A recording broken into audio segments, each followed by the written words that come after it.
Con motivo del Corredor Cultural Roma Condesa, Puentes realizará grabaciones especiales de Cine Garage, Meta y El Sereno fuera de nuestras cabinas. Visítanos este sábado 26 de noviembre en el Museo del Objeto y recorre la exposición Del Plato a la Boca. Además, podrás ser uno de los primeros en adquirir mercancía oficial de Puentes, la cual estará disponible en nuestro stand ubicado en El Modo. Te invitamos a ser y hacer puentes.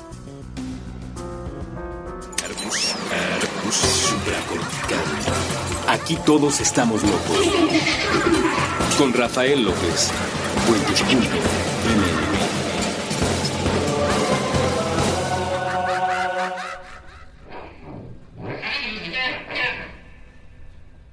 Hoy aquí en Supracortical una invitada súper especial, Alejandra Ortiz Medrano. Gracias. Bienvenida. Es la primera vez que cambio mi muy aburrida entrada de cada uno de los programas, pero de verdad me da mucho gusto que estés aquí.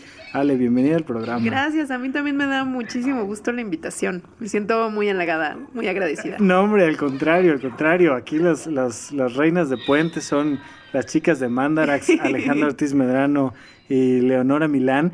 Y Ale tuvo a bien dejar un comentario bien padre en una de las bitácoras y eso nos trajo el día de hoy hasta acá.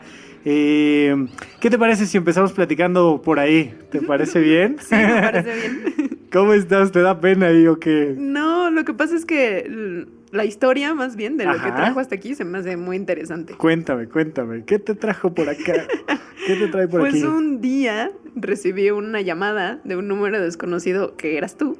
Y sí, diciéndome a un comentario que puse efectivamente en un episodio de Supracortical, sí, que era el de miedo a la soltería. Correcto. Entonces Supracortical me gusta mucho y lo estaba escuchando porque me gusta mucho y casi al principio empezaron a ver una serie de... Empezaste a decir una serie de cosas que me empezaron a molestar cada vez más. Además, como que se prendió mi foco de enojo sin control. Ajá, y se va uno dando cuenta cómo empieza a hervir la sangre literalmente. Y uno dice, Sí.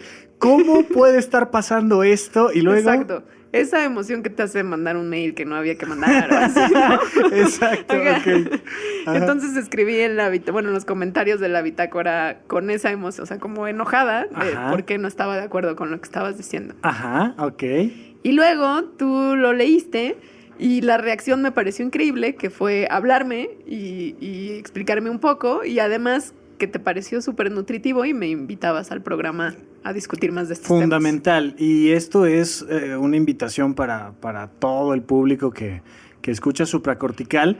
Siempre, especialmente quiero poder platicar con alguien que considere que lo que yo estoy diciendo es incorrecto, es inadecuado, está mal planteado, es incompleto, porque de otra manera quedaría, creo yo, que cayendo precisamente en lo que no me gusta, que son los dogmatismos, que son el decir yo tengo toda la razón. Por supuesto que no, por supuesto que me equivoco y yo quiero platicarle un poquito al público de Puentes qué pasó.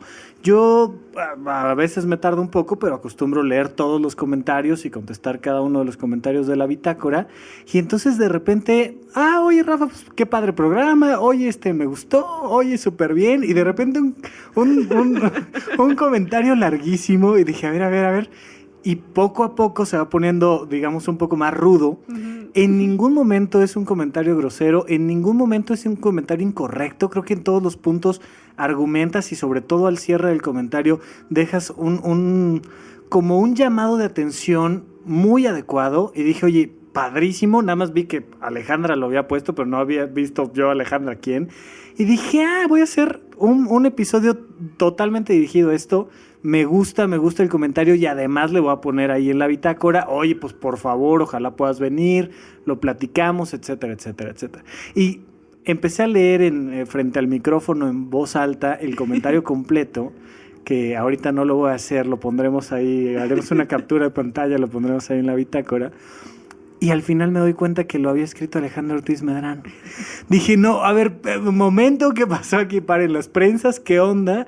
Y me dio mucho gusto especialmente porque eso creo yo que me da todavía más libertad para que hagamos un episodio como este y todavía más libertad para equivocarme en los comentarios, porque tú tienes el mismo micrófono que yo, tú tienes muchísima más audiencia que yo, estoy más que seguro que cualquiera que escucha supracortical escucha Mandarax, pero no cualquiera que escucha Mandarax escucha supracortical. Entonces me da mucho gusto poder platicar con alguien que, además de tener un currículum bastante impresionante, que además de tener como esta actividad social de cambio y hacer algo más que poner algún comentario en Facebook o en la bitácora, que es muy importante y abre la conversación, pero además tienes micrófonos abiertos, eres querida y respetada por muchas personas, especialmente por el público de Puentes. Entonces dije, súper padre, porque así la puedo invitar, si quiere me puede mentar la madre en público, y yo podré seguir diciendo comentarios inadecuados para que cuando quieras vengas y me digas que están mal. Entonces, bienvenida al programa. Esa es la historia de cómo estamos tú y yo sentados el día de hoy. Y ojalá todos, por favor, quien se enoje, deje un mal comentario, será el boleto necesario para venir a platicar acá conmigo. Me encantó esa actitud, sí. Sí, se me hace súper constructivo. No sé cómo yo lo hubiera tomado, justo. Fíjate que yo así llegué a Puentes. Yo escuché un programa que a mí me indignó mucho de lo que en aquel entonces era toque de queda, que hoy en día es cortina de humo, que Russo hace sobre la marihuana. Y alguien comentaba así como muy a la ligera respecto al consumo de marihuana durante el embarazo. Y a mí me pareció indignante y tal, y bueno, platicando con Russo me dijo, oye, vente, platicamos, estamos algo en el programita, y de ahí se me abrieron estas puertas y se me abrieron estos micrófonos, y sería incongruente no hacer exactamente lo mismo, y creo que además de que yo me he convertido un poco en mejor persona gracias a que Russo me invitó a platicar de lo que yo consideraba que era inadecuado, pues además lo tengo ahora como un gran amigo y espero que tú y yo también podamos seguir platicando un poco más en otros contextos. Ok, cuéntame un poco, el día de hoy el episodio se llama Las Brujas, precisamente porque creo yo que lo primero que hay que hacer es poder reírnos de todo lo que está pasando, poder reírnos del sexismo, de la discriminación, de la agresión, de muchas otras cosas, porque cuando nos enojamos pocas veces salen las cosas bien, pero cuando nos reímos creo que siempre hay buenas ideas. Y entonces quiero que platiquemos un poquito sobre este tema. ¿Desde cuándo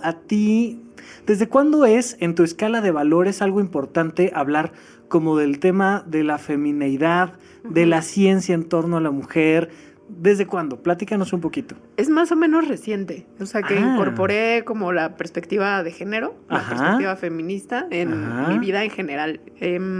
Yo creo que 1 año. Ah, sí. Sí, o sea, los temas es algo que ya sabían, ¿no? Está en las redes sociales y uno como mujer progre o como le quieras llamar, pues estás enterada. Pero que ya empecé a clavarme más, empecé a leer más cosas, empecé a hablar más de eso con mis amigas, con algunos amigos también. Fue, sí, yo creo que 2016, de hecho. Órale, sí. ¿Y nos puedes platicar un poquito cuándo pasaste como de esta perspectiva políticamente correcta que hoy en día, al menos en la Ciudad de México, predomina, decir, oye, no discriminemos por género, por raza, por creencias, por y todo el mundo está muy a favor de no discriminar en Facebook y muy a favor de discriminar en las calles? La verdad es que así vivimos. ¿Cuándo diste como ese brinquito diferente? ¿Qué pasó contigo? Pues yo creo que fue cuando me di cuenta de que eso de lo que tú hablas, o sea, de lo que casi todo el mundo hacemos y que sabemos que está bien y las cosas que no están bien, lo llevé a cómo me afecta a mí en mi vida o cómo yo afectaba a otras personas o me ha afectado a mí misma. Okay. Es decir, como de esa cosa de un sistema social en el que estamos tiene repercusiones personales para mí. Y que yo misma las reproduzco o las reproducía más. ¿Nos podrías platicar un poquito? No, ¿sí? tanto. No, sí. Pues, por ejemplo, no, me recuerdo mucho cuando estaba más chica, o sea, en la prepa, criticar a chavas por sus conductas sexuales. Ok. Entonces, en el momento en el que dije, ok, yo hacía eso, y no darme de latigazos de era una machista y lo hacía todo mal, sino entender también por qué lo hacía. O sea, porque estoy inmersa en un contexto en el que eso era lo que se hacía en ese momento. Era normal, exacto. De hecho, es moral hablar mal.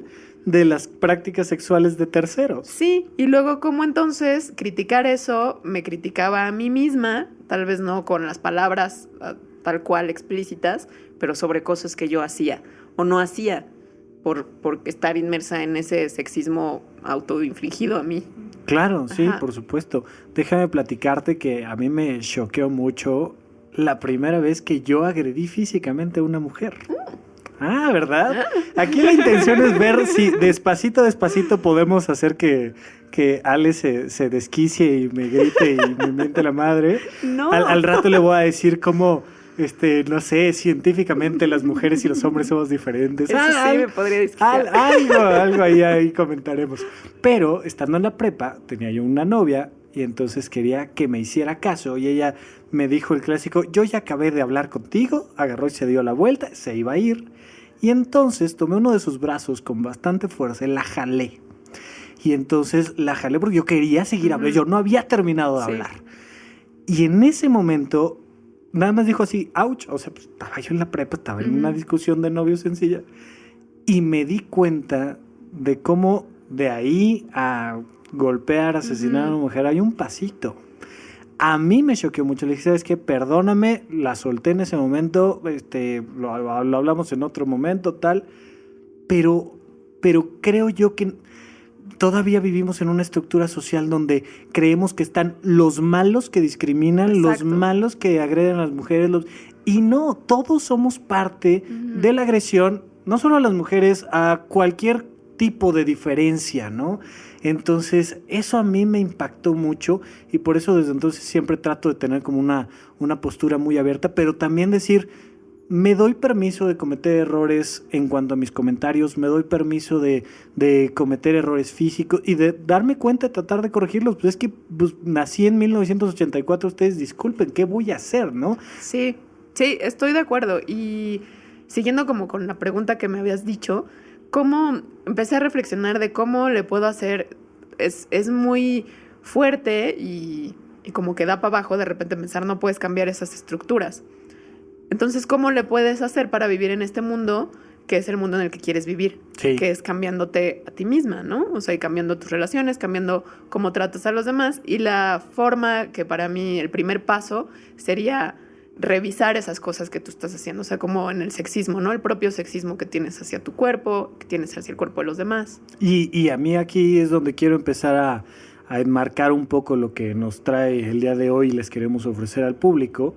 También te empiezas a dar cuenta de que cosas que consideras paralelas, que no tienen nada que ver, como la ciencia, también están cargadas muchísimo de una estructura sexista. ¿Tú cuándo te diste cuenta de eso? Bueno, a partir de lo que hago profesionalmente, que es la comunicación de la ciencia, y la ciencia en general me encanta, ¿no? Leer cosas y así. Entonces digo, llegó este tema a mi vida y obviamente me fui a ver lo que decía la ciencia. Ajá. O lo que decía la misma comunicación de la ciencia y justo, pues sí, la gente que hace ciencia es gente común y corriente, ¿no? Claro, Ajá. y no pueden extraer como su forma de pensar, ¿no? Sí, sus sesgos personales, ¿no? Racistas, sexistas, de lo que quieras, a veces más, a veces menos. Por eso es muy importante esa perspectiva, ¿no? Esa mirada crítica hacia lo que haces profesionalmente o en tu vida diaria. Y leí un libro súper recomendable que se llama Delusions of Gender, de una investigadora que se llama Cordelia Fine.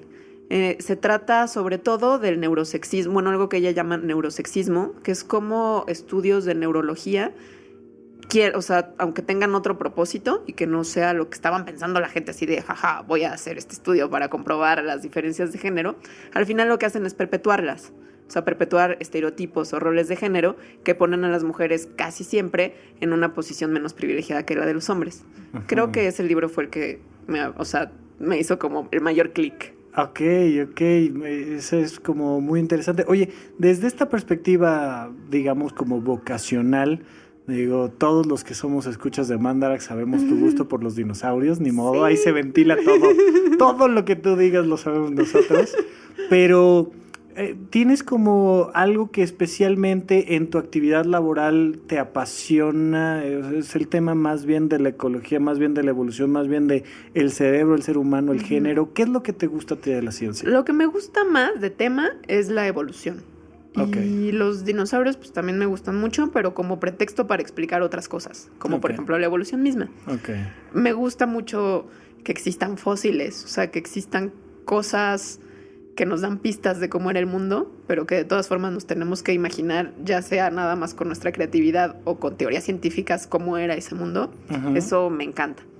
Y eso, de la ciencia, eso es lo que más me gusta. Oye, ¿nos podrías explicar un poquito qué es la evolución? Así súper en tweet, yo sé que es meterte en un lío, pero así... Te voy a dar definición del libro. Para público a pie, ahorita la definimos. Okay. Es el cambio en las propiedades heredables de poblaciones a través de las generaciones.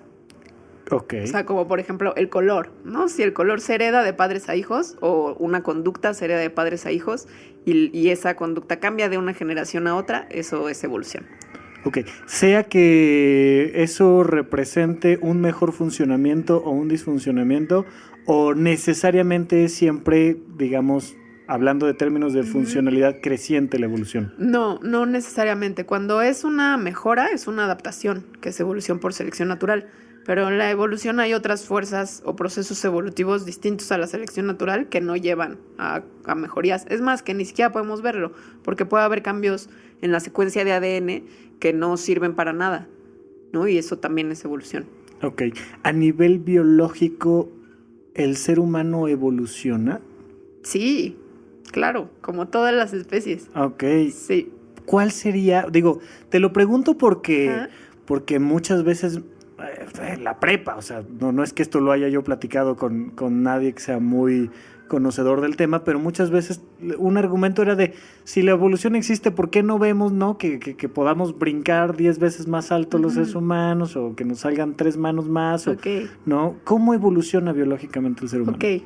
Bueno, una respuesta para la salida fácil es que la evolución en general sucede a través de generaciones, entonces es un cambio lento, o al menos no estaría difícil que lo viéramos en una generación nosotros. Uh-huh.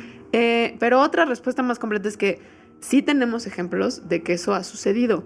Entonces no sucede a una persona, por eso dije el cambio en las características de una población, o sea, es un cambio poblacional, de evolución.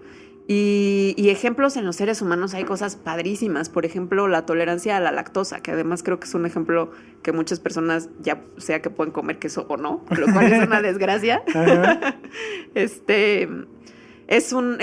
O sea, eso evolucionó y evolucionó hace 5,000 años, que en términos geológicos es un parpadeo. Entonces hubo una población, o sea, antes ningún ser humano podía digerir la lactosa. Fue un cambio favorable el que se pudiera hacer eso porque accedimos, o esas poblaciones accedieron a un producto nutritivo extra, y eso hizo que entonces esas poblaciones tengan ahora un gen que las hace poder digerirla. Ok, o sea, si entiendo bien, digamos que hace algunos miles de años el ser humano pues bebía leche cuando su mamá lo amamantaba, y de ahí dejaba de beber leche, y hoy en día... Claro. ¿No? La consumimos pues hasta que nos morimos. Sí, es que en realidad es un gen que se apaga. O sea, el gen para tolerar la lactosa, todo mundo lo tiene y por eso puedes tomar leche tu mamá. Pero en algún momento, a los 2-3 años, se apaga ese gen y entonces ya no la puedes digerir. Lo que cambió en la evolución de esas poblaciones es que el gen no se apagó. Entonces sigue prendido toda la vida, sigue activo y toda la vida puedes seguir tomando leche de vaca. Ok, de acuerdo. Y trayendo a Ale un poquito más a nuestro campo, voy a hacer una pregunta con la cual nos vamos a un corte y de ahí vamos a empezar a platicar de los temas que nos trajeron el día de hoy. ¿El sistema de valores del ser humano evoluciona? Vamos a un corte y lo platicamos regresando aquí en Supracortical. La gente de un lado del camino está tratando mal a la gente del otro lado del camino. La gente que tiene un trabajo está tratando mal a la gente que no tiene trabajo. La gente con una religión está tratando mal a la gente que tiene otra religión. La gente que escucha un tipo de música está tratando mal a la gente que escucha otro tipo de música. La gente que gusta de un tipo de zapatos está tratando mal a la gente que gusta de otro tipo de zapatos. La gente que gusta de moverse en un tipo de vehículo está tratando mal a la gente que gusta de moverse en otro tipo de vehículo. La gente que está respirando está tratando mal a otra gente que también está respirando. La gente que gusta de un tipo de comida está tratando mal a la gente que gusta de otro tipo de comida. La gente que no usa drogas está tratando mal a la gente que se pregunta por qué no se pueden usar drogas. La gente en un lado del camino no escucha a la gente del otro lado del camino. Dinamita tus prejuicios. Construye puentes.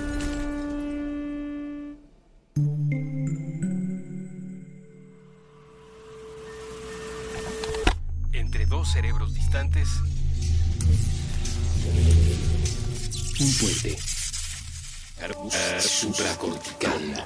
Estamos de regreso con ustedes aquí en Supracortical. Le hicimos a Alejandra Ortiz Medrano una pregunta que la saca un poquito ya de la Muy zona de difícil. confort, porque ya nos mete a mi cancha de juego. Digo, este programa me toca a mí y el día que me inviten ustedes a Mandarax me gustará hacer lo que normalmente no hago, que es ponerme un poquito más científico. Eso siempre se los dejo a ustedes, siempre la explicación de las células y el cáncer o de la glucosa siempre se las dejo a ustedes. Yo me dedico a filosofar un poquito y eso me da oportunidad de hacer preguntas como la anterior. Antes de irnos a corte, preguntamos, ¿el sistema de valores evoluciona? Desde la perspectiva evolutiva, ¿tú qué crees? Yo creo que sí. O sea, de hecho, la cultura, hay teorías de la evolución de la cultura y además cómo incluso la manera en que la cultura evoluciona se entrelaza con la evolución biológica. Ok. O sea, en el ejemplo, se los explico muy rápido, de la leche,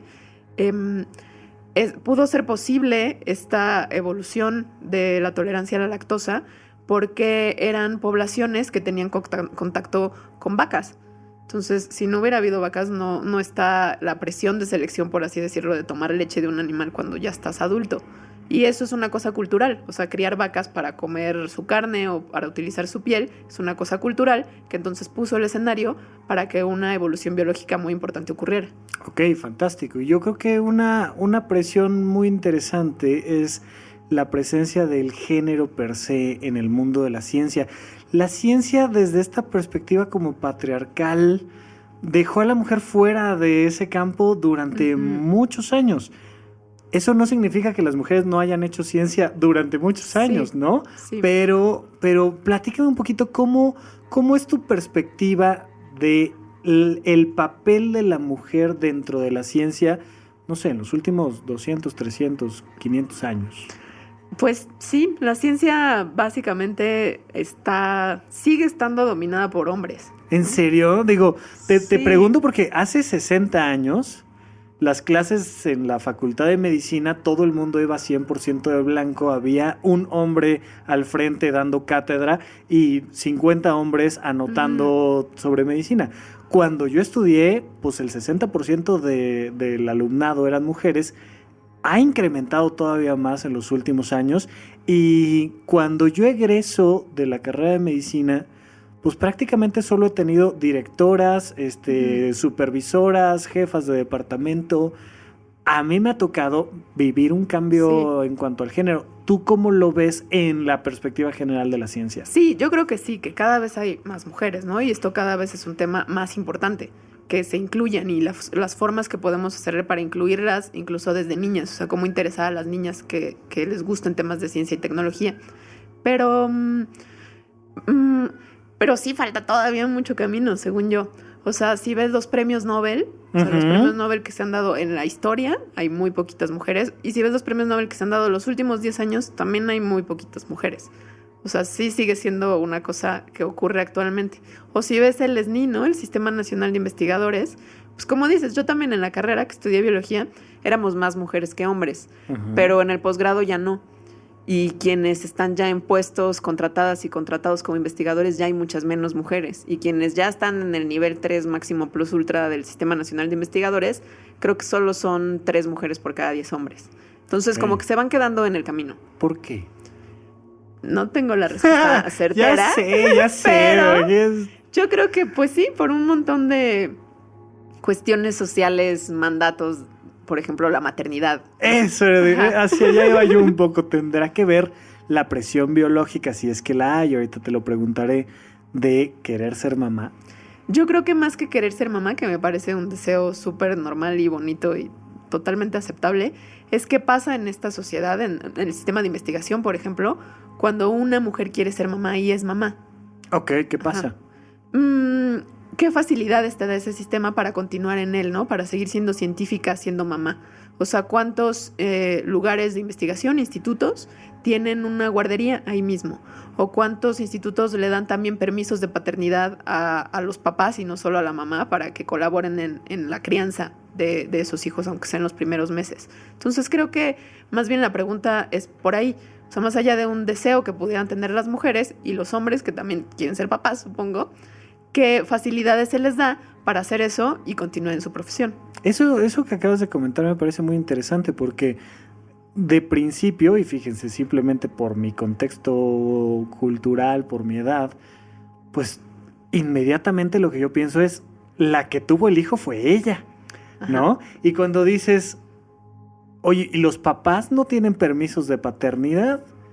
Digo, claro, o sea, él también tuvo un hijo, o sea, él también acaba de tener un hijo y también debería de tener un permiso que le diera la oportunidad de ir con su esposa, pareja o lo que sea, a decir, oye, yo trabajo la mitad de la semana, tú trabajas la mitad de la semana y cuidamos juntos al chamaco. Entonces tú sigues desarrollándote, yo también. Uh-huh. Pero socialmente yo no he tenido un hijo, yo sí puedo ir a trabajar, tú te quedas en la casa a cuidar al niño y se acabó. Sí, es esta cosa de que se perpetúan, o sea, porque aunque el papá quiera, no puede, ¿no? Tendría que renunciar a su trabajo o algo así. Claro. Entonces, de esa manera se perpetúan los mismos roles de género asignados a hombres y mujeres. Ok. Eso es muy interesante. Y sí, pues más o menos vamos a suponer que no sé, socialmente me ha parecido que una chica termina la universidad y más o menos poquito antes de terminarla o ya terminándola, tiene a su primer hijo. Por tanto, sí se gradúan y sí tienen una licenciatura, pero los siguientes escalones académicos, que son la maestría, el doctorado, otro tipo de diplomados, pues ya van quedando segregadas por un tema de, pues quédate en la casa, cuida a tus hijos. Sí, exacto. Y que además de como una cosa institucional, que es de la que estoy hablando, como de normas y facilidades, hay también, yo creo que en la ciencia, tal competitividad que aunque te den un permiso súper buena onda, si puedes estar 6 meses fuera solo para que te dediques a tu hijo cuando es un bebé, la misma ciencia, y como es actualmente, no te permite salirte 6 meses y regresar al mismo punto en el que estabas, ¿no? Tienes que estar publicando continuamente, tienes que tener estudiantes, no puedes abandonar tu investigación. Si lo haces, quedas rezagada, que es, según yo, lo que también sucede. Uh-huh. Ok. Y ahí se genera pues una doble presión, y entonces ¿cómo lidiamos contra eso? ¿Qué propondrías? Porque digo, el día que empezaron a aparecer cada vez más gente con discapacidades motoras, por ejemplo, pues empezamos a ver en las calles rampas para que suban y bajen. Aquí en esta ciudad generalmente están bloqueadas, ¿no? Sí. Pero bueno, ¿qué podríamos hacer? Nos debe de estar escuchando alguna chica o muchas que tiene 22 años, que está empezando la licenciatura.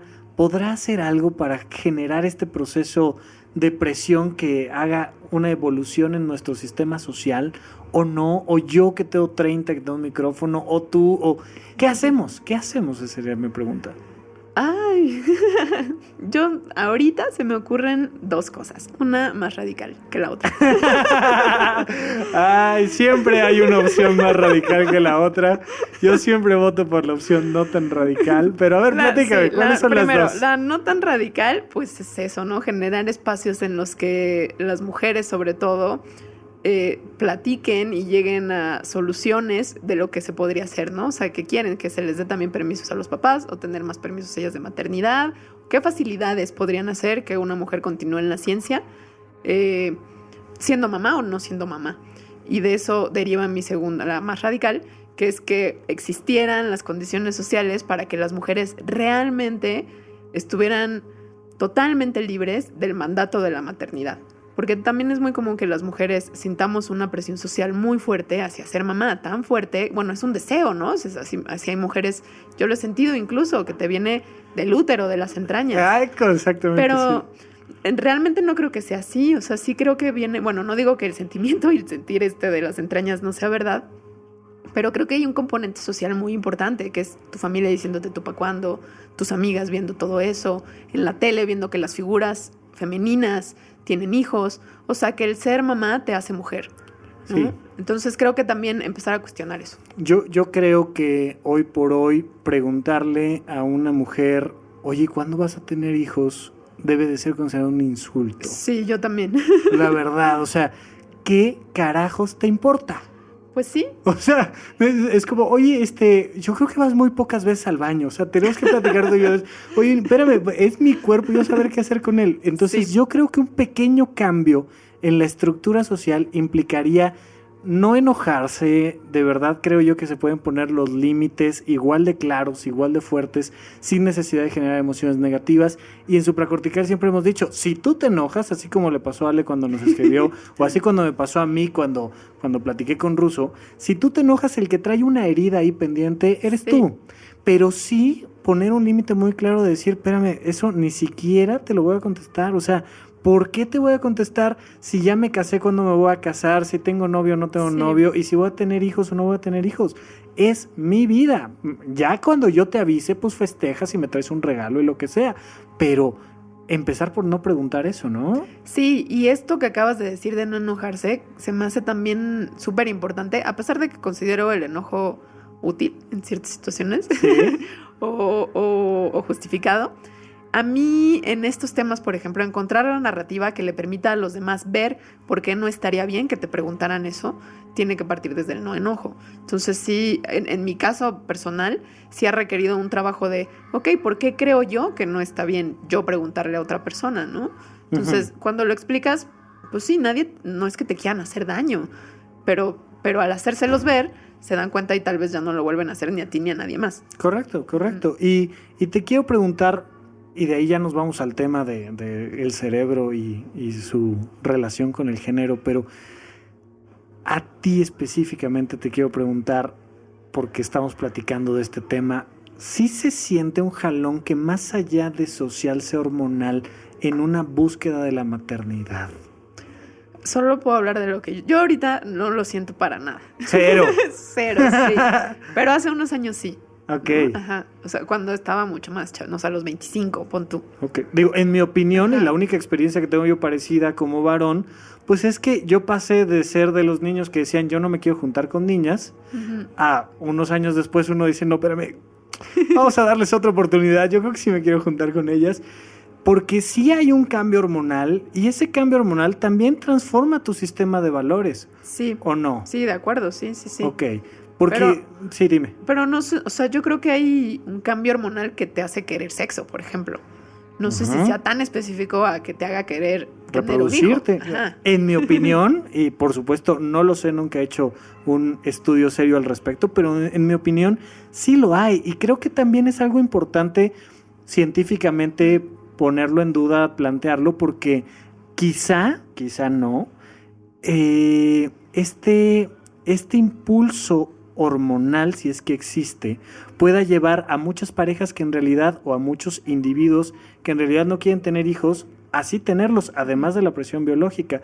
Entonces sí sería importante que sepas que, bueno, pues se te va a antojar, pues sí, de repente vas a Sí. decir, ay, me encantaría, ¿no?, verme embarazada y la lactancia, a mí tampoco se me antoja mucho que digamos, pero a lo mejor lo hay, no lo sé. ¿Tú has leído algo al respecto?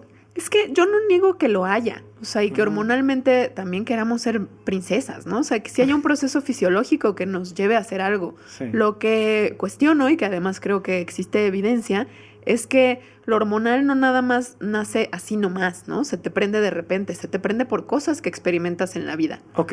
Ajá, o sea, se te prende porque has sido socializada como mujer y que tu rol social como mujer es tener hijos. Entonces, si has vivido desde que naciste, porque una de las primeras cosas, la primera cosa que le dicen a una mamá cuando tiene un hijo es su género. O sea, claro. desde el segundo uno que naces te ponen una etiqueta y te socializan hacia eso. Entonces, si toda tu vida has vivido eso, claro que eso puede despertar procesos hormonales específicos que reaccionan a eso. Estamos hablando ya un poco más bien como de epigenética, entonces, la influencia que tiene el contexto directamente en el funcionamiento biológico. Sí, tal cual, sí, de qué cosas se te prenden y qué no. Es una Sí. cosa interesante lo que acabas de mencionar, no lo había pensado. Es decir, yo, Rafa, creo que sí hay un estímulo hormonal que tenga que ver con los estrógenos que hace que una mujer desarrolla una serie de deseos por la maternidad, en mi personal opinión. Y creo que un hombre, probablemente por términos de testosterona, no experimenta este deseo de la paternidad hasta que no empieza a convivir con el bebé, ¿no? Sí. Pero lo que estás diciendo es muy interesante. Además hay un contexto que a lo mejor puede tener que ver en qué cosas biológicamente se prenden o no, y cómo empiezas a desear tener una niña y un niño y tener la parejita, y entonces y la casa, y que tengas una camioneta, una mamá móvil o algo, ¿no? Sí, sí, exactamente. O sea, por ejemplo, en la testosterona, o sea, se ha visto, ¿no?, que contextos de competitividad, como una carrerita, o como una cascarita, sí. promueven que se genere más testosterona. Y no al contrario, ¿no? O sea, no más testosterona te hace ser más competitivo. O igual y sí, pero es un ciclo que se retroalimenta. Es un ciclo que se retroalimenta, es de los dos lados. Ajá. Entonces, si tienes a niños que desde chicos los pones a ver Rápido y Furioso y luego los pones a jugar carreritas y no sé qué, pues obviamente van a producir más testosterona que otras personas, niñas, por ejemplo, a las que las pusiste a ver chick flicks y a jugar con muñecas. Qué interesante. No, fíjate que desde la perspectiva de género no lo había yo considerado. Alguna vez estando en el psiquiátrico, donde pasé afortunadamente 4 años, ya me dieron de alta, estaba platicando con uno de mis compañeros y se estaba él quejando, decía, ay, me preguntaron si era gay otra vez, ¿no? Soy 100% heterosexual, pero ¿por qué me preguntan? Pues porque no ando no con una cerveza en la mano y escupiendo en el suelo. Pues si lo hiciera sería yo boxeador, no sería psiquiatra. Y sí, yo he crecido en un contexto desde mis papás, había mucha equidad entre mis papás, y hasta la fecha más cercano con hombres que les gusta el arte, la belleza, la estética. Me he dedicado muchísimo al teatro, a temas de los musicales, y a mí en lo personal me consta que mi orientación es heterosexual, pero independientemente de eso, tengo un desarrollo muy femenino socialmente hablando, en gustos, en estética, en visión, y no había pensado que pudiera ser que yo solito esté generando una estructura de contexto que biológicamente también me lleva, pues, a dulcificarme. Un poco como los callos de las manos, pues el campesino va a tener callos en las manos. Claro. Y el psiquiatra no, se los juro. Es un muy buen ejemplo. Está interesantísimo. Sí. Oye, pero ¿hay diferencia entre el cerebro del hombre y de la mujer o no? ¿O es un tema social? ¿Y ya te va a servir la sangre o no? ¿O qué? Platícame.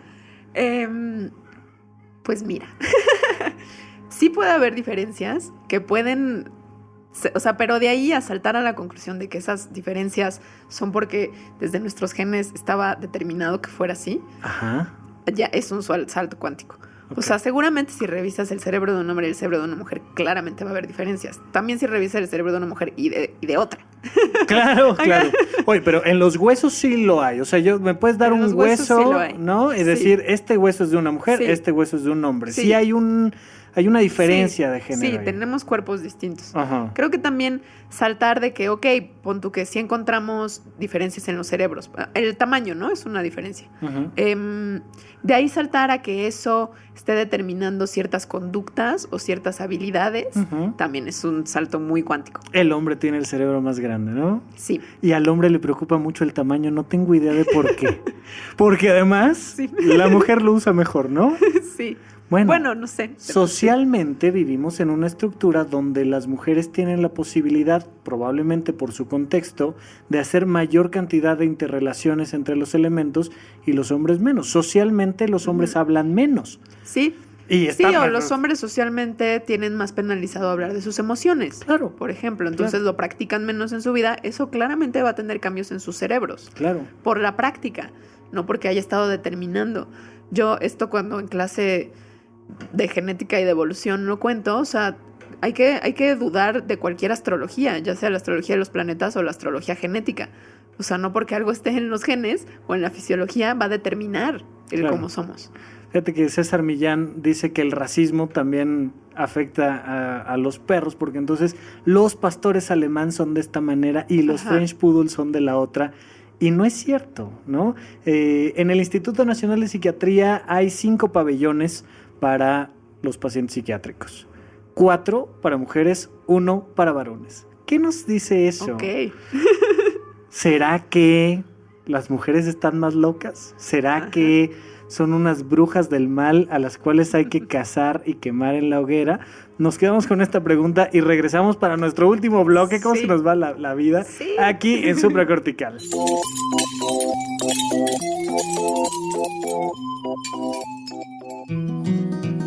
Núcleo Distante. Canciones, personas y discusiones. Con Ulises Allís y David Aguilar. Todos los viernes a las 4 de la tarde. A través de Puentes.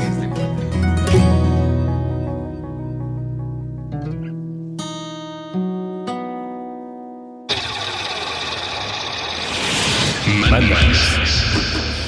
Explicaciones científicas para tu vida diaria.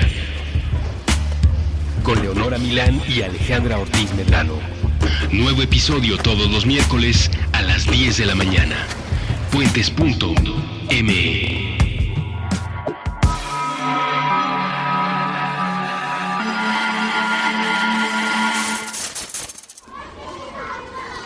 Considerando la minúscula posibilidad de que cuanto sabemos esté mal. Puentes. Estamos de regreso con ustedes aquí en Supracortical. Estoy muy contento de estar platicando con Alejandra Ortiz Medrano, una persona, una chica a la que yo admiro mucho por diferentes motivos, entre otros, pues porque junto con Leonora Milán tienen uno de los programas más exitosos de Puentes, que es Mandarax, explicaciones científicas para la vida diaria. Es un súper programa, va desde lo más simple de la explicación hasta de repente cosas bastante profundas y siempre con un gran sentido del humor que uno dice, malditas viejas, ¿por qué no tengo yo ese sentido del humor? Porque yo soy serio, seco. Sí. ¡Ah, qué barbaridad! Somos bastante simplonas. Esa es la clave. Son una maravilla, son unas brujas estas mujeres. Y quiero preguntarte sobre la historia de las brujas, porque así se llama nuestro programa de hoy, y no quiero dejar de plantear la idea de qué ha sido, es la brujería y cómo la entiendes tú.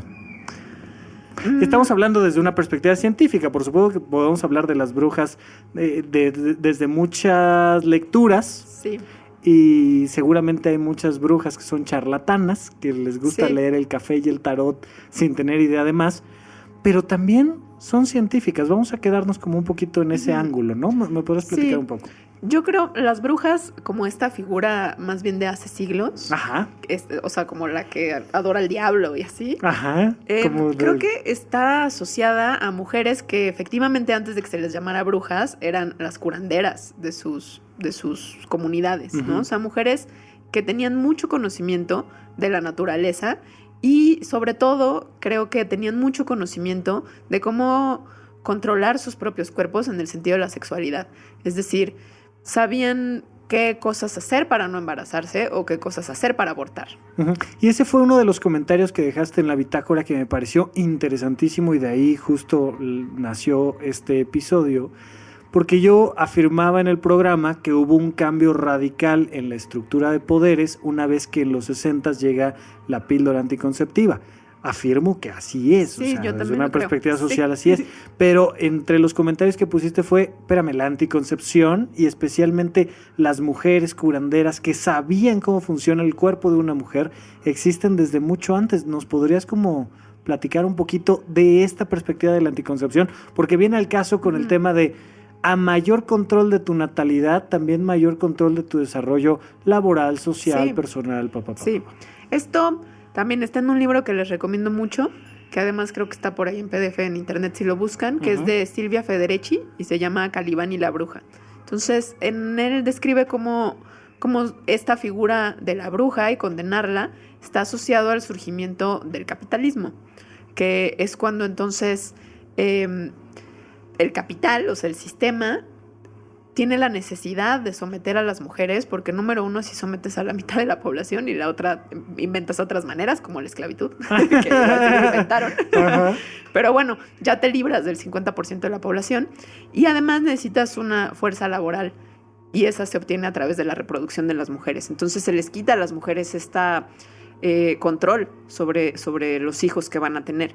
Y para hacer eso, una de las principales estrategias, pues, es empezar a condenar a las mujeres que tenían ese conocimiento, haciéndolas brujas y quemándolas en la hoguera. Claro, porque el conocimiento, como ya se planteó, es libertad. Sí, y bueno, y el control de la natalidad súper es libertad, como tú mismo lo dices. Claro, sí. por supuesto. Pregúntale a 2 o 3 amigas que tengo que están buscando 5 minutos para poder ir al baño solas desde hace 3 años que tuvieron su primer Exacto. chamaco. Y no lo hay, entre otras cosas porque el papá está trabajando y no Sí. tiene un permiso de paternidad, ¿no? Pero esta búsqueda de hacer que la mujer no tenga conocimiento, Ujú. porque al quitarle el conocimiento, la controlo a ella y controlo al producto Sí. que de ella sale, Sí, ¿no? y controlas cuántas personas, o sea, cuánta justo fuerza laboral tienes en poblaciones. Entonces, según yo, no es casualidad, por ejemplo, que después de la Revolución Mexicana hubiera campañas de la familia grande vive mejor, ¿no? Como que ahí es un ejemplo muy claro de cómo un sistema está apelando a un deseo de maternidad de las mujeres por tener más hijos, porque el sistema necesitaba más personas. Ujú. No iba a funcionar, por eso hacían esa campaña. Ujú. O en China actualmente, como entonces controlan de que más bien familias pequeñas, porque el sistema no puede soportar a más. Claro. Siempre a través del control de la sexualidad femenina, de la maternidad en particular. Ok, sí, porque finalmente, queramos o no, la sexualidad mueve mucho de nuestro mundo a nivel económico, a nivel social, y tiene un impacto muy fuerte. Y entonces empezaron a ser perseguidas estas mujeres. Empezaron a ser perseguidas y al mismo tiempo coincide con la emergencia de la figura del doctor más fuerte, ¿no? O sea, el Ajá. doctor, un hombre, ¿no? Es Ajá. ahora un hombre y un profesionista, es ahora quien se hace cargo de todos esos asuntos. Entonces, Ajá. las mujeres que hacían eso, bueno, son brujas, son charlatanas, es inseguro. Hay que pasar por la estructura de la formación académica que Ajá. solo acepta a los hombres, Sí, para generar de ella un médico bien preparado con credenciales, que es el único que tiene permiso de interactuar con la salud de la sociedad. sí. Un poco exactamente. Sí, sí. Ok. Y las mujeres que por tradición, por conocimiento, por investigación, iban adquiriendo de la naturaleza y de su propia naturaleza el conocimiento, van quedando relegadas a charlatanas, a brujas, a Sí. gente... A la que larre, ¿no? A la bruja así con la escoba que mata niños. Claro, sí, Sí. se lo roban, entonces ni la voltees a ver. Ajá, sí, exacto. Y pues sí era ¿no? La cacería de brujas sí era una cosa totalmente enfocada hacia las mujeres, ¿no? O sea, eran las brujas. Y a una cosa también que permea hasta ahora como en el imaginario que tenemos de la sexualidad. O sea, también hay una cosa seductora de las brujas, ¿no? Seducen a los hombres. De hecho, esa era una de las acusaciones. O sea, Claro. viniste y seduciste a mi marido y él no pudo hacer nada porque eres una bruja. Claro, por supuesto, sí, algo Ajá. le diste, ¿qué Sí. te dieron? ¿No? ¿Qué te Sí. ha dado esa mujer? Ajá. Dice la canción Sí. por ahí. Ok, y entonces empezamos también a generar como dices, un imaginario colectivo que es: cuídate de las mujeres, cuídate de las brujas, cuídate de estas perdidas, Sí. ¿no? Cuídate de las mujeres que controlan su sexualidad, ¿no? Que tienen la sexualidad en sus manos. Ajá. O sea, eso no, eso está mal. Ok, y si quieres ser una mujer decente, tienes que ser una mujer de casa, Claro. dedicarte a tus hijos, ¿no? Tener todos los hijos que Dios te dé. Sí, Que son bastantes los que Dios te puede dar, ¿no? pueden ser muchos. Sí. Ya alguno de los episodios de Mandarax hablaban sobre la cantidad de óvulos y Sí. ¿no?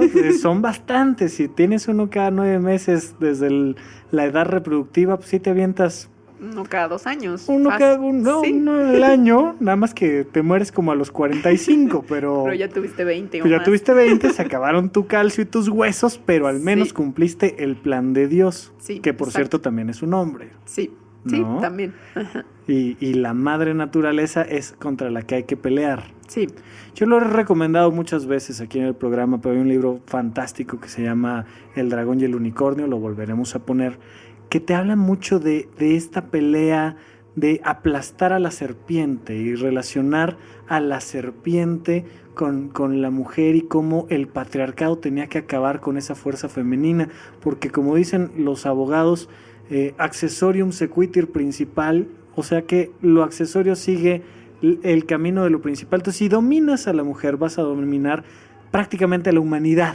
sí, ¿no? sí. Y ¿qué nos puede ofrecer hoy en día? Quisiera preguntarte, ¿hay como la bruja, digamos, moderna, la que ya pasó a través de la academia, que está haciendo propuestas diferentes? ¿Qué hay en la ciencia a favor de esta perspectiva de género hoy por hoy? ¿Tienes algún ejemplo de eso? Yo creo que sobre todo en cosas de neurociencias y de psicología hay muchas personas trabajando con perspectiva de género, también en historia de la ciencia, ¿no? Como una historia con perspectiva de género o perspectiva feminista hacia la ciencia. Por ejemplo, hay otro libro que a mí me encanta que se llama Nature's Body, que ahorita no me acuerdo del nombre de la autora, pero es una historiadora que además escribe como esto, se está leyendo historias, ¿no? Como si estuvieras leyendo cuentos, de cómo el pensamiento patriarcal o el sexismo ha permeado en cómo se hace la ciencia, en ejemplos, por ejemplo, desde por qué nos llamamos mamíferos, ¿no? Y por qué no nos llamamos mejor los que tienen pelo, sino que no todos los mamíferos maman, o no todos los mamíferos más bien dan de mamar, que ese es el término en latín, ¿no? Mamalia. Okay. Entonces, ¿cuál era el contexto histórico de Linneo y qué estaba pasando respecto a la lactancia y el rol de la mujer respecto a lactar? ¿Qué hizo que Linneo se le ocurriera eso? O sea, es más biológicamente característico en los mamíferos la presencia del pelo que el amamantamiento. El amamantamiento es que mamalia no quiere decir que se amamanta. Mamalia quiere decir que tiene glándulas mamarias y pues solo las hembras tienen. Entonces, en realidad, ¿no? Estás nombrando a un montón de animales respecto a una característica que solo es de las hembras. A la mitad. Y eso tiene, a la mitad, exacto. Siendo que todos los mamíferos, bueno, creo que menos las ballenas, tienen pelo, ¿no? Ajá. O todos los mamíferos maman, incluso. O sea, no nos llamamos los que maman, nos llamamos los que amamantan. Entonces, y eso, según esta autora, tiene que ver con el contexto que estaba ocurriendo cuando Linneo empezó a nombrar esto, porque sí se le ocurrieron otros nombres, como los que tienen pelo, por ejemplo. Pero había todo un debate en esa época sobre la lactancia, o sea, de si las mamás, porque la lactancia, ahorita está la onda de que todas tienen que dar pecho porque es lo mejor y no sé qué, ¿no? Aunque no existan las condiciones, ese es otro tema. Pero hoy por hoy es cool, ¿no? Sí, dar pecho. Pero no siempre ha sido así. Ajá. Y en otras ocasiones históricas sí ha sido así. Justo cuando Linneo estaba haciendo esto, la onda era dar de lactar y además también la onda era equiparar la naturaleza de las hembras, por así decirlo, con lo que era el rol social de las mujeres. Entonces, si una mujer, tu rol por naturaleza es darle pecho a tu hijo, pues entonces tienes que quedarte en tu casa porque ¿dónde le vas a dar pecho? Claro. Ok. Entonces, creo que sí. A mí, además, incluir la perspectiva de género, creo que te abre al mundo, que el mundo es el mundo, ¿no? Pero como tú lo veas es distinto. Entonces sí te lo hace más amplio. Y esta creo que termina siendo también como una especie de brujería moderna, a pesar de que hay, creo yo, mejores condiciones, sobre todo en las grandes ciudades, para que una chica pueda desarrollar al máximo de sus capacidades, su inteligencia, su vocación científica, sigue requiriéndose de un grupo de mujeres que van contra la cultura establecida y siguen diciendo, oye, sí, la ciencia bien objetiva y tal, pero hay que voltearlo a ver desde esta manera. Sí nos siguen llamando la atención así, ¿no? En México hay grupos, representantes, que tú nos puedas hablar un poco de gente que diga, estamos haciendo ciencia con perspectiva de género, o no lo hay, o no lo conoces también. No lo conozco. Eso significa que no ha hecho suficiente ruido. Sí hay academia, ¿no? De perspectiva de género. En UNAM hay un grupo muy grande. Hay grupos que no están inmersos en una universidad en específico que piensan sobre temas de feminismo.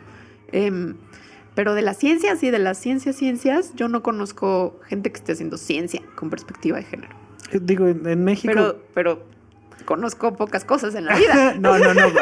Si alguien se enoja porque no conocemos su trabajo, está más que invitado a Supracortical. Sí, solo nos tienen que dejar un comentario agresivo en la bitácora y yo les haré una llamada telefónica con todo gusto. Pero eso, o sea, digo, México, lamentablemente creo yo, todavía está muy en desarrollo su búsqueda científica, al menos en el área, por ejemplo, de la psiquiatría. se replican muchos estudios de otros países.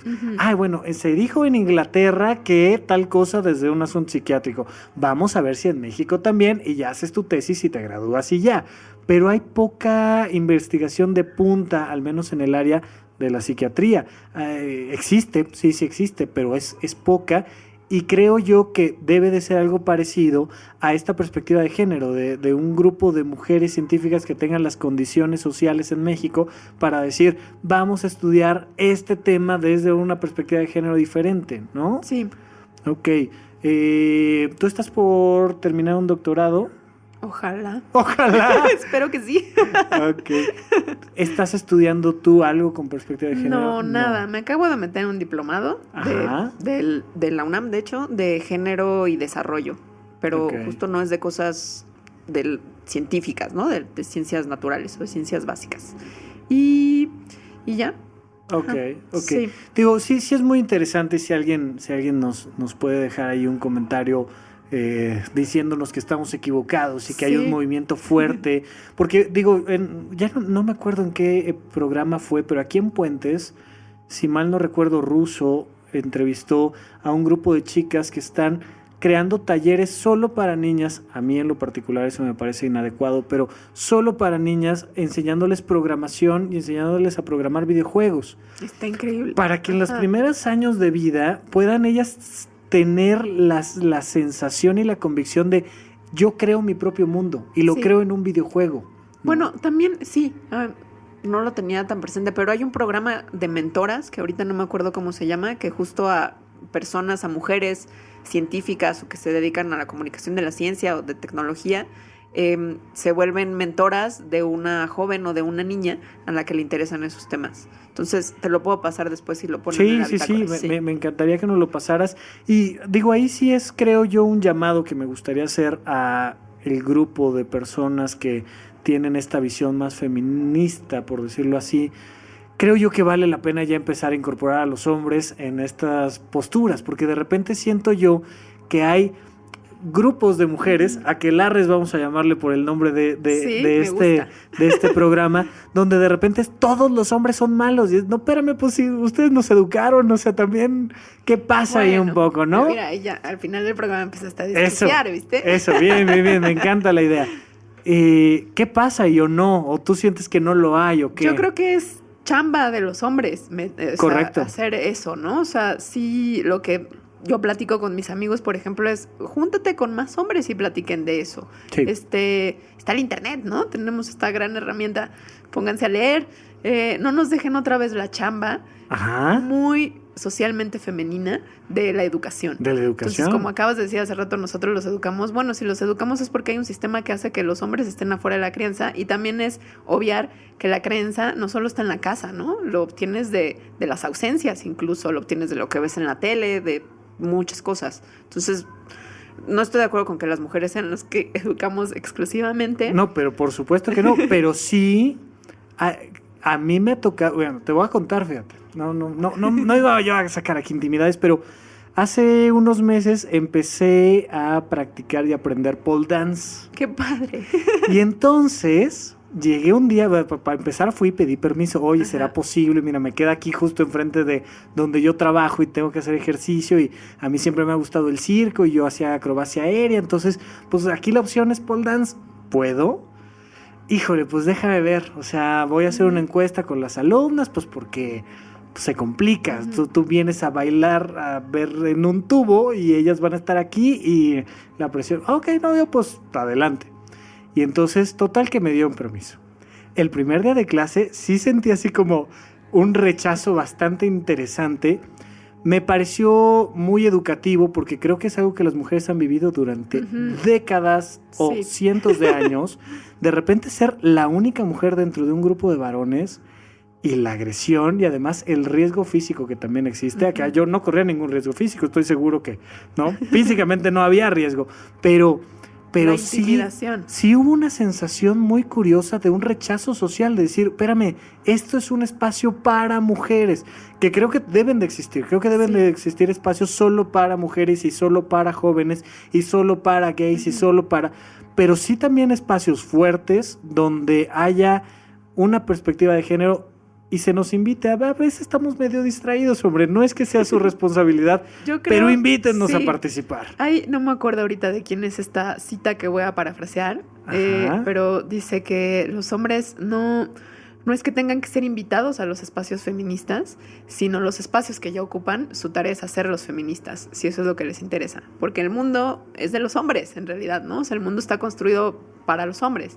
Las mujeres nos vamos haciendo esos espacios. Ujú. Entonces, utilicen el privilegio que tienen de ser hombres en este mundo patriarcal. Y si les interesa ese tema, abran ese espacio que tienen, háganlo feminista. Correcto, y me parece una gran invitación, aunque en mi opinión personal el mundo es de las mujeres y así debe de ser. Creo yo que hay muchísimo que podemos aprender un género del otro. Sí, Creo claro. que hay que darnos permiso de equivocarnos en nuestro sistema de valores. Creo que hay que darnos permiso de equivocarnos en nuestra afirmación de lo que sea científica, sea de género, y hablar y conversar. Y por tanto me da muchísimo gusto que hayas aceptado la invitación, porque, insisto, 1, eres una persona a la que admiro. 2, tienes un micrófono del mismo tamaño que el mío, ese sí es el mismo. Y yo, de mi parte, seguiré siempre, desde hace años lo hago, seguiré intentando que este mundo sea más equitativo, más abierto, sin dejar de ser siempre perfectible. Y espero que tú y todas las científicas y brujas que están de ese otro lado también nos perdonen por algunos crímenes que hemos hecho y nos eduquen, porque a veces lo requerimos también. No es su responsabilidad, pero sí nos ayudaría de repente que nos jalen las orejas y nos dejen un mal comentario. Lo agradecería muchísimo. Muchísimas gracias por invitarme, de verdad. No, hombre, gracias a ti, Ale, y pues ojalá puedas regresar en otra ocasión. Estamos con esto cerrando el programa. Me dio mucho gusto tenerte aquí. Muchas gracias. Gracias. Hasta luego, chicos. Bye, bye.